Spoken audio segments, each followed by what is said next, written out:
One warm afternoon when I was about 12 or 13, I took a large inflated inner tube from a tractor tire. I entered the water about a mile above the swimming hole and enjoyed a leisurely float, down the river. The river held no fear for me. I knew its secrets. That day, the Greek-speaking people in Utah held a reunion at Vivian Park in Provo Canyon. But some left the party to try swimming in the river. When they arrived at the swimming hole, it was deserted, for afternoon shadows were beginning to fall. As my inflated tube bobbed up and down, I was about to enter the swiftest portion of the river, just at the head of the swimming hole, when I heard frantic cries, "Save her! Save her!" A young lady had fallen from the rock into the treacherous whirlpools. None of the party could swim to save her. Suddenly, I appeared on the potentially tragic scene. I saw the top of her head disappearing under the water for the third time, there to descend to a watery grave.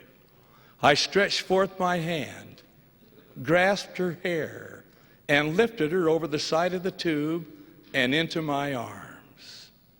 At the pool's lower end, the water was slower as I paddled the tube with my precious cargo to her waiting relatives and friends. They threw their arms around the water-soaked girl and kissed her, crying, thank God, you are safe." Then they hugged and kissed me. I was embarrassed.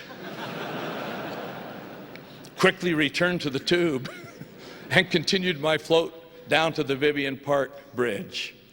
The water was frigid, but I was not cold, for I was filled with a warm feeling. I realized that I had participated in the saving of a human life.